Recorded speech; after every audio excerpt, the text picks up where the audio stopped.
Just before you recorded Ancient Dreams in 1988, you played your biggest gig ever at the Dynamo Festival in Holland. What was that experience like? It was huge. It was fantastic. We couldn't believe it happened. We couldn't believe it. I mean, we had like, how many people? 30,000, 35? I don't know, something like that. And they were fucking singing every song. I mean, it was amazing. We thought we were totally unknown when we got there, and we were like the most popular band on the bill. And people like, singing their lungs out, in Gallows End and Bewitched. And I remember my knees was shaking the first song during the first song, because it was like a massive roar from the people. Yeah. Oh dear God! So many people! I remember I wasn't nervous at all at first, but then they gave me the microphone and said, you can test the microphone. So I went, whoa! And then I heard the people singing back at me, and the hair stood up in my arms. I was really nervous. And that was like 5 seconds before we went on. But it was a really good gig. People sang along. Yeah. Amazing. Must have been our, I don't know, 7th gig or something. Yeah. We did a really, really good gig there. So that was one of the major events. I think one of the best memories I got from the career. That was the Dynamo Festival. Yeah. And playing in Greece as well. Yeah. What was that? They were chasing us in Greece, all over the city and stuff.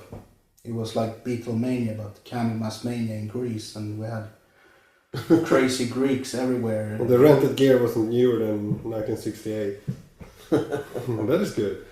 Yeah, but this, I mean, the Holland gig was, then I felt that we could, do something, that we could go somewhere with a band at that point. We didn't know anything about the band, the status, if we were popular, nothing. We were up in Sweden. Sweden didn't have any hard rock bands at all. We had Europe, nothing more. No international bands. Now all the bands play Japan. They go to the States, England. They got a foreign record company, but we were the first band at that point to break out of Sweden. So I mean, we didn't have a clue about what we could expect from it all. Not until we went to Eindhoven and met the Dutch and the German fans. That was amazing. But I hated those fucking fries with mayonnaise. Fucking hell. I remember the satay sauce. Yeah, the satay place. Yeah, and It ruined my life. We always had and nightly excesses of Eindhoven. Eindhoven food psychosis. We always had a food thing with Candlemass. It was like when we recorded Nightfall in the beginning, it was like the curry sauces at McDonald's. We were fighting to get those because you couldn't get them. Give us curry sauce or die. Unless you bought the chicken McNuggets, you couldn't get the curry sauce. And we were, please, can I have a curry sauce? And often they refused. They refused sometimes, and then we were like, oh, you didn't get one, you didn't get one. Oh, you didn't get one. Oh, mine's very good. We took the fries and dipped it in curry sauce. And you bought fucking 3 Big Macs at the same time. To eat 2 and keep 1 for the breakfast the day after. Yeah. It even tastes better the day after. I used to always keep 1 and put them in the fridge and eat them the next morning for breakfast. Because I couldn't cook. So I only ate at McDonald's. They even taste better. Pizza places. And actually, Ian Haugland from Europe, he told me something I haven't remembered. When we played at the Marquee after the gig, I put on my jacket and I took out the Big Mac from my inner jacket. And he said, where did that come from? And I said, oh well, I always have one handy. Instead of a passport, I bring out the Big Mac. You should have been a worldwide ambassador for McDonald's. Do they have gold cards at McDonald's? I don't know. I think it was after After the Dynamo Festival, when we started to prepare for Ancient Dreams, actually. So I had a few ideas, and I think I wanted to do a fantasy record about. I was heavily into fantasy at that point, so I wanted to do a record about Dungeons and Dragons and all that crap. Crap. Yeah, I hate fantasy now. I can't stand it anymore. So no, I think the best, one of the best books ever written is Tolkien's Ring trilogy. But after that, all the fantasy is just rip-offs of Tolkien. I honestly think so. So I haven't read any good, decent fantasy after Tolkien. So he did it, and nothing's gonna beat it. So why bother really? But with Ancient Dreams, though, I really wanted to do a fantasy record. I even ordered a cover. By a painter. So I wanted a magician, and I wanted dragons. I wanted, it's gonna be magic and stuff. And when I saw the sketch of it, it looked like crap. So it was so awful. So we had to, skip that idea. And it was you actually, I think, insisted on that we should use the second painting. I think it was you.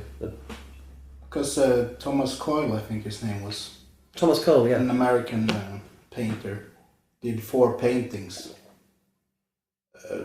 The Voyage of Life, and we used the one of Death for Nightfall, and I thought, why not check out the other 3? Maybe there's.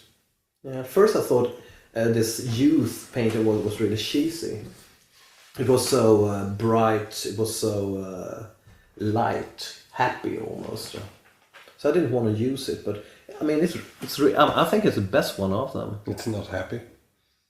That's not a happy cover. No, it's more epic. It's more epic now. But I thought it was pretty cheesy at the point. But actually, I'm glad we did it. It's really nice. Really nice. But we were rushed in the studio to make an album fast. We couldn't get Lindh to record the album. He had other projects. We should have waited for him. And there was a big rush before, I think it was a Motörhead Christmas tour or something in Germany. They wanted to release the album before this tour, and so we went into a cheap studio and recorded it really fast. Yeah, we took a pretty cheap studio so we could be there, almost the entire summer. So we were there almost every day. And tried different techniques of miking up the guitar. I think we were working on the guitars, as crazy. We took, big armchairs where so we could have the guitar sound really dry, built in with armchairs and sofas and blankets over, and had a couple of microphones there because we heard Metallica use that method. It sounded like shit. All the guitar. We were trying to mic those guitars for God, I don't know how many days, and it didn't turn out any good. It sounded really weak. So, but I think the theme of those sessions were, maybe it would come out in a mix. I think we. What a terrible lie. Yeah. The engineer wasn't. I don't think he knew what he was doing either. Because I remember on the Black Sabbath medley, you can actually hear where some of the toms on the drums, they aren't there. And I remember asking him when we were recording, and he was recording with Gates before tape, which is basically not done.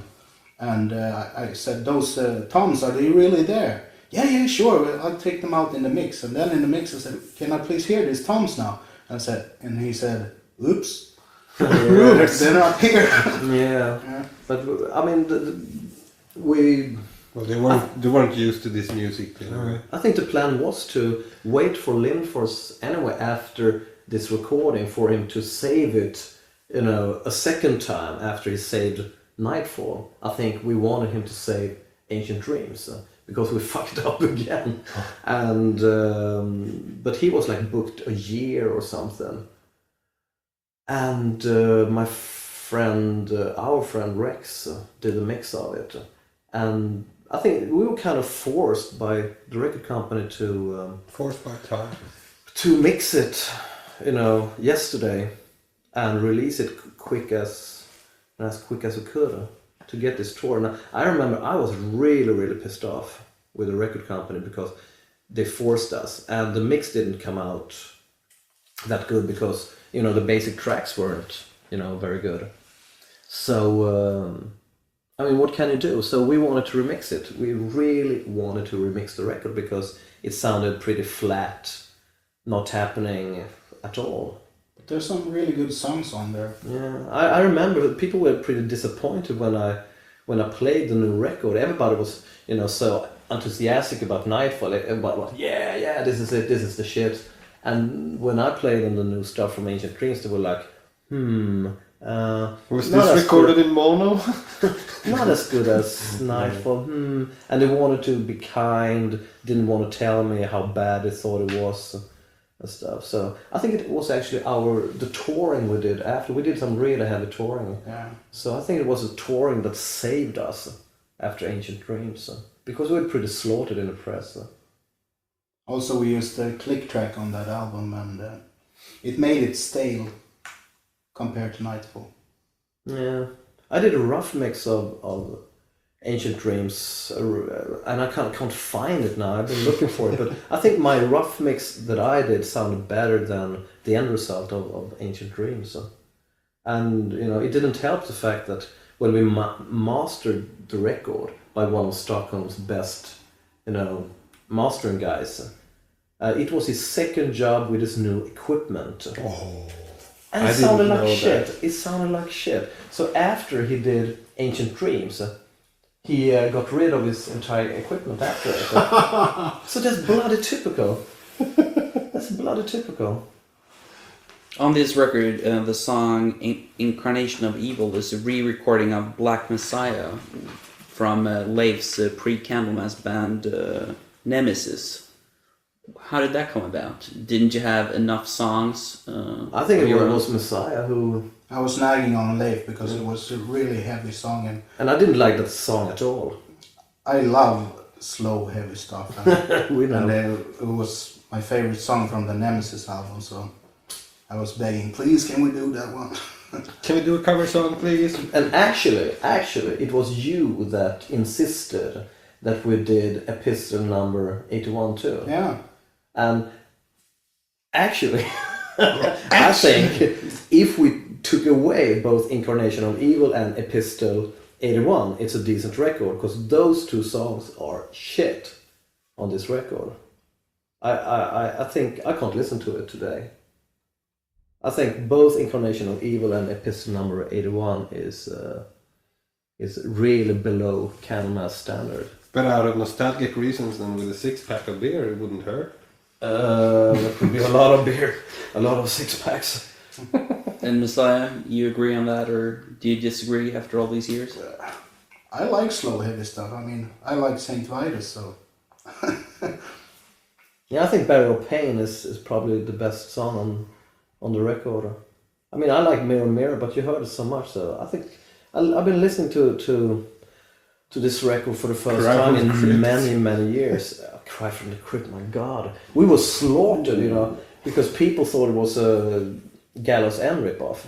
It's pretty much like Gallows End, but I mean, Iron Maiden's done, how many records, how many songs that sounds exactly the same? Ooh. There are only 12 notes in one octave. And it starts all over again. Yeah. Well, the good that came out of it's a nice cover though. Mm-hmm. The good that came out of doing Ancient Dreams that fast was that you got to go on tour with Motörhead. That must have been a blast. Oh yeah, that Christmas tour in Germany, I think it was. That was fun. It was Sacred Reich. Who else? Destruction. Yeah, Destruction. I remember Schmear, he was rolling the biggest joints I've ever seen. They were huge, those joints, man. Fucking hell. When I went into their Destruction hotel room, everything was lying in fog. You could almost not see the people inside the hotel room because it was just so foggy inside, because they were smoking this. And it wasn't fog. And it wasn't fog.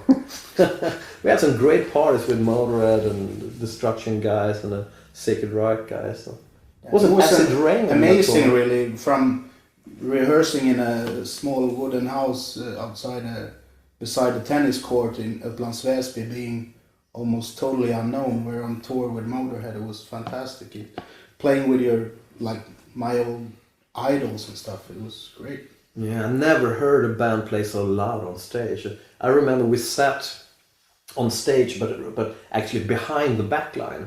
When you're behind the backline on stage, you can talk because the sound goes, the opposite direction. But with Motörhead, I mean, they had, the backline was so loud, and they had these monitors on maximum, but still they wanted it louder because they said, I can't hear my monitor, and it was fucking, so loud, I couldn't believe it. But they were funny, really good guys. So. You also got to play with the Slayer this year. Yeah. Yeah. That was something. We were asked a couple of weeks before to go out with Slayer on the South of Heaven tour. 3 dates in Norway and in Stockholm and Denmark. And we played in Oslo, and it was fantastic. Really good reaction. Yeah, we went down. People were singing during the intro and everything. And they didn't know who we were. They had no idea. I remember saying hello to Kerry King, and he just grunted at me. And but I like Slayer, and I thought it was great, And then we played Stockholm, and we hadn't played in Stockholm for a while, and it went down really well. People were nuts. And I remember we borrowed an amp to the Slayer guys or something, and yeah, cabinets too, I think. already in Stockholm we had less lights, and there was something, I don't know. They were cutting down on us. They were cutting down on us. Seriously. Yeah, we were noticing quite a change in attitude. Yeah, when we came to Copenhagen at that gig, we didn't have guitars in the PA. And we it was didn't only have drums, bass, and vocals in the PA. And they took one away bass drum. the bass stage from the PA system. So we had mid-range and treble. Yeah, and one bass drum out in the PA. We had one light bulb, I think, somewhere in this. So I was standing after the gig backstage drinking beer with some guys from our And full faith. we warned you. We would warn And they you. came to me, Messiah, you gotta get out of here. We're not gonna pay the sound guy because we didn't have guitars in the PA and it sounded shit. And I said, I don't care. I don't get paid anyway. So, I have nothing to do with it as far as I'm concerned. Because hey, and we told you. I mean, I thought it can't be that bad. It can't be that bad. It ended up with me and Big Mike, I think his name was, the tour manager from Slayer, I think he was. And he was threatening me, and you locked I'll take your Rolex watch, You were locked inside this dressing room for 3 hours or something. And then the promoter, Eric Thompson, came by and heard the racket. It was turning really ugly, It was almost getting into a fight or something. He probably would have killed me or something. But Eric Thompson came and said, I'll sort it out, I'll pay for them and stuff. So we were out on town drinking, and we heard the rumor that Messiah was kidnapped. Our vocalist is kidnapped. Yeah, and we were drink. Messiah's kidnapped. By the way, he can take his own way back to Stockholm tomorrow. Oops, what? No, we were so pissed off after that gig. We thought it was. But I actually met Tom Araya a few years ago, and I reminded him about this situation, and he didn't know anything about it. He said that these guys did that to a couple of other bands at the same time, or around those years when they used this management, and he heard it from a few other bands, and he said. He thought that we were really, really good. He said that you know, I thought Candlemass were brilliant on that tour. I didn't know about this, and I'm sorry. It was a teaching point also. Suddenly we knew that this is the way that the support act is supposed to be treated, so we could do the same soon. We were nice guys. Yes, of We course. never did anything. Can we borrow your drum riser? Except no. Yeah, at that time in Berlin when you threw Entombed's clothes out of the dressing room. Wow. Can't remember that. But actually, we took every chance we could get to go out and play live. We really did. As soon as we were offered anything, we went out and did it. And by doing this, we put ourselves in debt to the record company by taking out tour support after tour support. And it got us in a really bad economic situation. Really. Classic economic situation. Yeah, so we were touring like shit. I remember the first time when we toured England, I think it was under the Ancient Dream record. And the first time we went to England, and Lars, the touring pro, just came with his guitar case and was like, where's your clothes? And he brought one pair of underwear, one pair of socks, in the guitar case, toothbrush in the guitar case. Packed and done. And after this long boat trip, when everybody was drinking like crazy, of course, and we came to England, he just stepped into the shower with his clothes on and showered, took some soap on, and then he came out at the time like something out of the Wild West. And borrowed Messiah's hairdryer. That's the I used to have one hairdryer for every country. I had one for England, one for America. You know, it was. This is my Albania hairdryer. I don't regret though that we did all this touring, because I think if we hadn't, Candlemass maybe wouldn't have made the mark that it did, you know.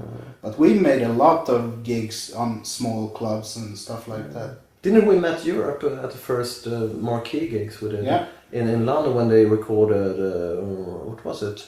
The follow-up to Final Countdown. Yeah. And the manager was so pissed off because we drank with them for a week and they were like in Abbey Road or something, and it cost a fortune that they weren't there. And I jumped on Key Marcello's arm in a trash container. He reminded me when I met him a few years back. Now they were so fucking bored in London when they recorded. They'd been there for like 2 months and they were bored shitless. So when we came over, we were, you know, knew each other from Stockholm. They thought, wow, at last something is happening in London. So we were there for like a week, having London as a base for the tour of England. We went up to Newcastle, to Birmingham, to Bristol, whatever, and we all came back to London, to this shitty Lord's hotel. Sheffield. Yeah, Sheffield. And we all came back to this really shitty hotel Lord's, where we always stayed and had these fucking huge parties. There were like tons of au pair girls living there, and they were pretty impressed by these famous guys from Stockholm. But of course, you weren't a groupie type of band. Oh no, I scared those away. Nah, we were nice. We always were nice, but we were like pretty pissed off at the time because we always had a male audience. We were like, where are the girls? Because other bands get girls at their gig, but we weren't glam or a hair band or anything. We had 5 pretty ugly guys, you know, from Stockholm. So we just got guys in our audience. That was pretty boring. The days of fake metal is over at last. Post-apocalypse, the time has come to pass. In denim and leather, we are ready to attack. The past is now present, real metal is back.